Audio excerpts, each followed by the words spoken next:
आम पाकिस्तानी का 2022 जो है वो कैसा रहा? तो जवाब इसका यह है कि काफी भारी रहा। आपका 5 साल आप कम जिंदा रहते हैं बांग्लादेशियों से। आज एक बेसिक चीज जो है वो आटा होती है, उसके ही थैले में 20 किलो के थैले में पूरा 1000 रुपए का इजाफा है। आज भारत अपने हथियार और अपने दमखम में यूरोप में एंट्री मार गया है कि ऐसे लगता है जैसे पाकिस्तान को डिफॉल्ट कराने के लिए बकायदा लॉबी हो रही है, बकायदा एक प्रोपेगेंडा मुहिम चलाई जा रही है। कहते हैं ना, जय जय हो बजरंग बली, तोड़ दुश्मन की नली। अब दुश्मनों को तो खुद ही सोचना चाहिए, बजरंग बली के भक्तों से पंगा नहीं लेते। हम जब बैरून मुल्क दौरा करके वापस आते हैं और हम कर्ज लेके आ जाते हैं तो हम समझते हैं हमने बहुत बड़ा तीर मार दिया।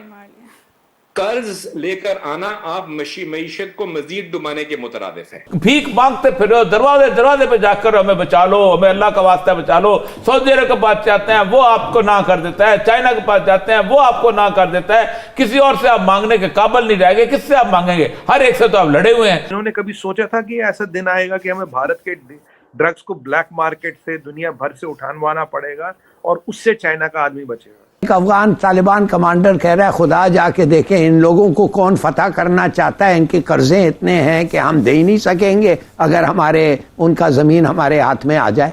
आज ऐसा कर्म का ऐसा साइकिल चला। आज इनके यहाँ एंटीवायरल ड्रग जो चाहिए दुनिया भर से इंडियन दवाई उठा के मंगवा के खा रहे हैं।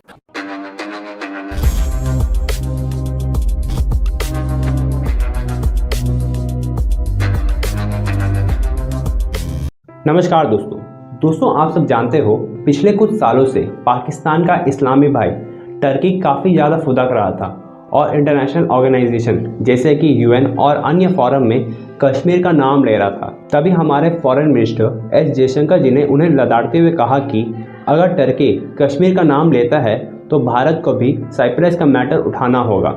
ये स्टेटमेंट के बाद भी टर्की बाज नहीं आया।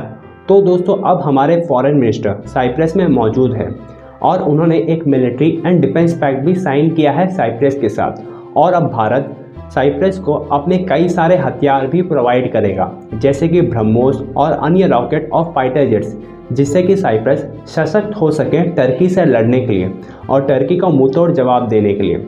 और दोस्तों दूसरी खबर ये है कि तालिबान के एक जनरल ने कहा है कि उन्हें पाकिस्तान को कब्जाने का कोई इंटरेस्ट नहीं है, क्योंकि अगर तालिबान पाकिस्तान को कब्जा लेता है तो पाकिस्तान का कर्जा भी अफगानिस्तान को देना पड़ेगा। तो चलिए दोस्तों इसी पर पाकिस्तानी मीडिया का रिएक्शन देखते हैं। जफर हिलाली साहब, दहशतगर्दी के वाकयात पर काबू ना पाने की वजूहात क्या हैं और क्या वजह है कि आज भी पाकिस्तान दहशतगर्दों के लिए एक आसान टारगेट है?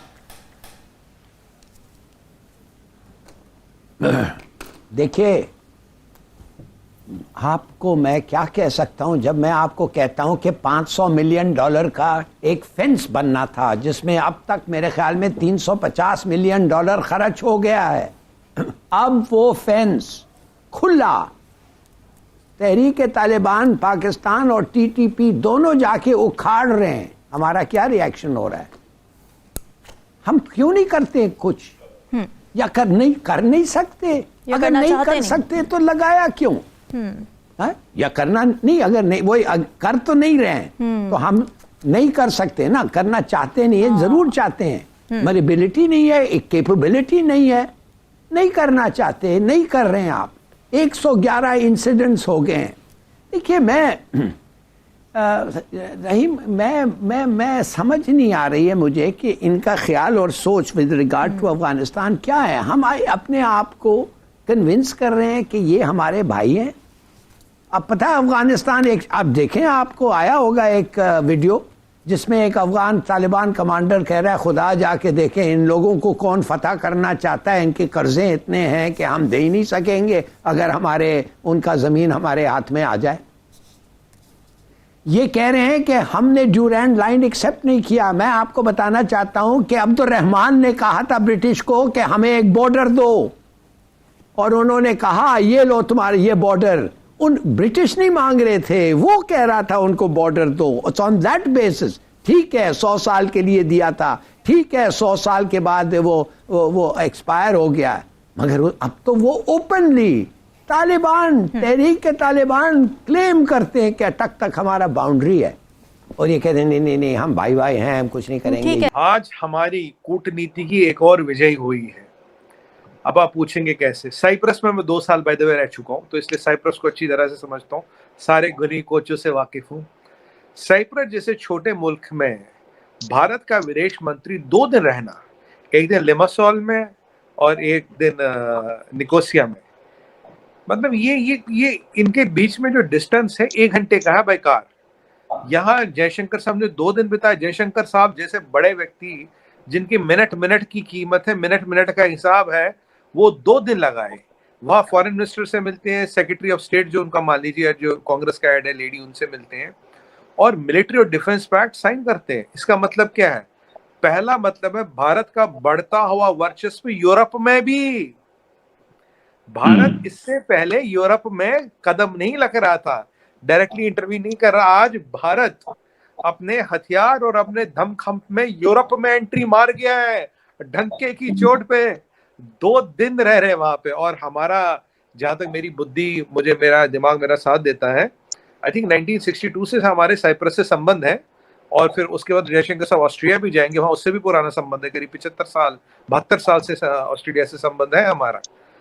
और ये 27 साल में पहले ऐसे विदेश मंत्री को जो ऑस्ट्रिया जाएंगे। देखिए ऑस्ट्रिया एक नॉर्मल चीज है, तो मतलब मैं जो इस चीज से इसको देख रहा हूँ रोहित भाई, ये यूरोप में हम अपना परचम लहरा रहे हैं, मिडिल ईस्ट में हम हैं, अफ्रीका में हम हैं, साउथ अमेरिका में हम हैं, और कहीं ना कहीं अब हम यूरोप में भी अपना परचम लहरा रहे हैं। अर्दोगन की हमाकत हुई थी, अर्दोगन से वो कश्मीर का नाम ले रहा था, उसको एक बार समझाया था, नहीं माना, दिखाया था, नहीं माना। अब की बार क्या किया? हम टाई अप दोनों से कर रहे हैं। अर्दोगन का स्वॉरेन एनिमी है ग्रीस, हम ग्रीस से भी टाई अप कर रहे हैं, हम साइप्रस से भी टाई अप कर रहे हैं। अर्दोगन का जो ताम तंबूरा भी साइप्रस के नॉर्दर्न पार्ट में, ये भी आपको जल्दी हटता नजर आएगा, क्योंकि हमने मिलिट्री पैक्ट किया है, मिलिट्री और डिफेंस पैक्ट। अब मुझे बताइए, साइप्रस जैसी छोटी कंट्री, छोटा सा आइलैंड है, 200 किलोमीटर का है टोटल, वो हमें क्या देगा? उससे हम क्या मिलिट्री लेंगे? कुछ नहीं लेंगे, तो टूरिज्म वहां तो कुछ है ही नहीं। तो हम सामान दे रहे हैं। अभी हमारा हथियार फिलीपींस जा रहा था, एशिया जा रहा था, अब हमारा हथियार यूरोप भी जाएगा। इसीलिए रोहित भाई मैं हमेशा कहता हूँ, जियो पॉलिटिक्स में हथियार बनाना आना चाहिए, आप में हथियार बनाने की सलाहियत होनी चाहिए, और अपने क्योंकि हथियार जियो पॉलिटिकल का पावर लेवर है। आप हथियार ब्रह्मोस हर एक को नहीं बेचते, ब्रह्मोस उसको बेचते हो जिससे आपके विरोध का नुकसान होता है। फिलीपींस को हमने ब्रह्मोस क्यों भेजा? चाइना को कंटेन करने के लिए। अब यहाँ हम हथियार क्यों बेचेंगे? अब मुझे अभी नहीं पता क्या बेचेंगे क्या नहीं बेचेंगे, पर अर्दोगन की नींद उड़ाने के लिए। ये होती है कूटनीति। अब भारत, जो मैंने हमेशा कहता हूं ना रोहित भाई, महादेव की कृपा से, शक्ति की अनुकंपा से हम घर में घुस के मारते हैं। अब देखिए मारा है नहीं मारा, खलीफा के घर में उसको मारा ना घुस के। आज किस कंट्री, कौन कंट्री साइप्रस से मिलिट्री अलायंस करने जाता है? मैं super power in making, why does you need Cyprus? You don't need Cyprus. But आज हम वहां गए, और पता साइप्रस के लोगों में, ग्रीस के लोगों में हमारा नाम कितना बड़ा होगा। कल को मोदी जी के नाम की वहां वो एक जुलूस निकल जाए, वहां की इलेक्शन रैलियों में मोदी जी के फोटो लग जाए, तो कोई हैरानी की बात नहीं होगी। डॉक्टर जयशंकर वहां हीरो बन चुके हैं और भारत उनका सेवियर बन चुका है। मैं आपको बताऊं, ये पूरे यूरोपियन यूनियन में किसी ने हिम्मत नहीं दिखाई कि वो साइप्रस के साथ खड़े हो जाए, क्योंकि साइप्रस शोषित है, प्रताड़ित है। ये हिम्मत दिखाई है भारत ने, ये हिम्मत दिखाई है मोदी जी ने, ये हिम्मत दिखाई डॉक्टर जयशंकर ने। और खलीफा और उसका मित्र पाकिस्तान को मैसेज तो मिल गया होगा कि हालत तुम्हारी बहुत टाइट है।